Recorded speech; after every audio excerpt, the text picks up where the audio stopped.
Hey, what's up, EBA leaders and pastors? Sorry I'm getting this video to you a day later than I normally would, but it was just a very full day.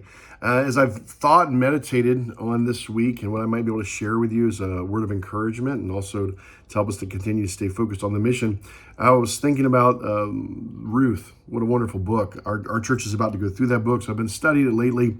Many of you know the beauty of this book, but you may not know, some of you I'm sure do know, the names and how significant the names are. That, you know, God is my king with Pleasant, with his two sons, Puny and Wuss, leave the house of bread, Bethlehem, to go to the house of incest during a time of famine to find bread. There's no prayer life there, and it really shapes what they do. And they're just doing that, I think, a response to preserve their lives, but they don't seek the Lord in counsel on it.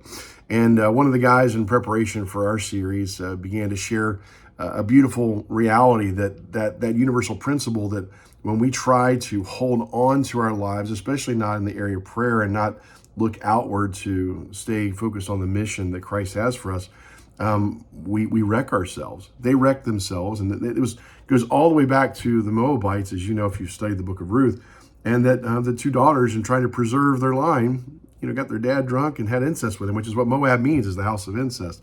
So all that to say, they wreck their lives by trying to preserve them by not really seeking God in prayer and seeing what the Lord wanted.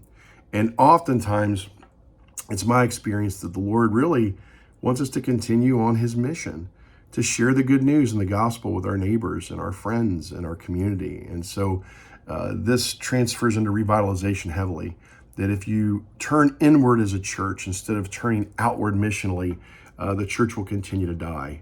And that's not our goal, and that's not our hope for the local church. Our hope is that you'll turn outward in your prayer life to pray for your neighbors and pray for the lost and pray for the hurting. And the Lord will give you a very specific people group to begin to reach toward, to share the good news. And as their lives are changed, your church will become vibrant. It'll grow, and it'll do amazing, wonderful things connected to the kingdom and its expansion. And so that's my prayer for you. Just a reminder, some cool things that are coming. Sending Lab, which is in partnership with the Baptist Convention of Maryland, Delaware, is happening in Annapolis on February the 10th. I was talking to Pastor Richard at Canvas. He said he thinks that it may be actually full, but go to the website and give it a shot. If you've already registered, I would love to travel with you that day.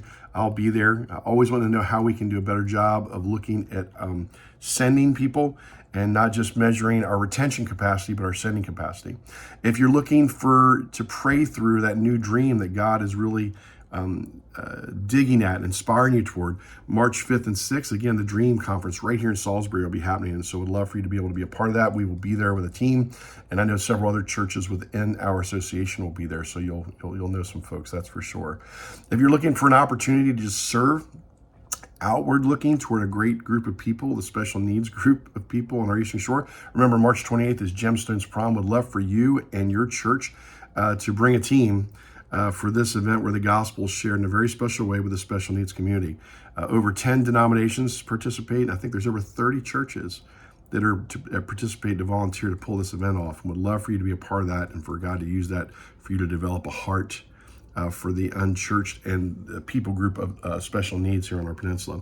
And then there's a men's retreat right here on our peninsula at First Baptist Del Mar. And so information for that is in your notes on May the 30th. And then I'm going to be looking at a new date for our Logos training. I got to talk to Pastor Ted.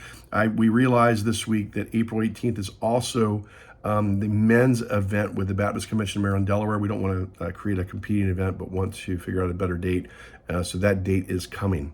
So lots of other things happening. Please look at the email that comes out, connections with WMU, as well as some worship help. And if there's anything I can do for you, please let me know, especially as you face this interesting weather situation again this weekend.